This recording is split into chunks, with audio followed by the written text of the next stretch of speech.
This past summer, British heavy metal band Iron Maiden kicked off their North American tour at Harbour Station in St. John. The show was the first date with original vocalist Bruce Dickinson and guitarist Adrian Smith, who had earlier left the band to pursue a solo career.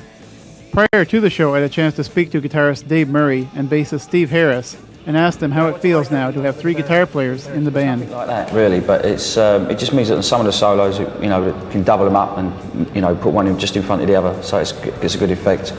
And some of the earlier material where we did have 3 guitars on the album, we can actually do that now. It sounds really full, really good, heavier in fact.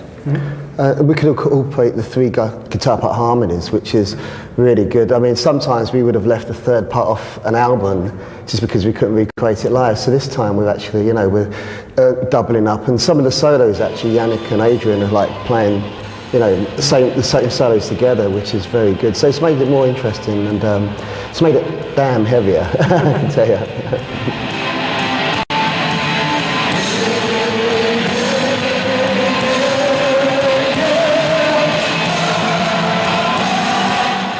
Yeah, I mean, this at the moment, this is like the Ed Hunter tour based on the computer game and everything that's out. And the stage set reflects that, but obviously, the stage set is huge that we're using. But then next year we'll have a new album and everything will reflect around the new album with possibly an even bigger set than we've got at the moment. With the growing popularity of rap and alternative rock, I asked the band how they plan on attracting younger fans to their music.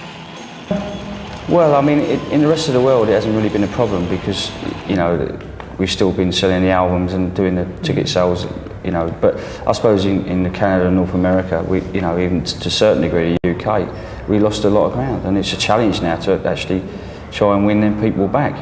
But we've been very lucky that our career hasn't been revolved around, North America, Canada, whatever. So, we're very lucky now. Just the fact that we've got our hardcore fans, but even over here, I mean, it's not dropped to the point where we can't do shows. We've still got a hardcore fan base, but it would be nice to try and get it back to where it was. Iron Maiden has sold over 50 million albums worldwide, with little or no radio airplay. The band spoke about this accomplishment.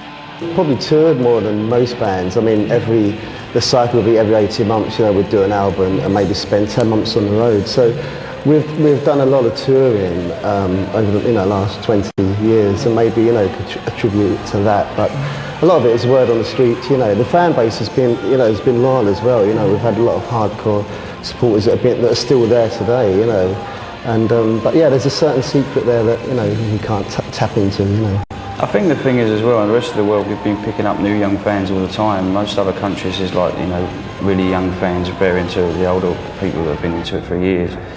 Whereas I think over here, we've tended to sort of not really win over the new young fans, I think the trends over here have been very different the last few years.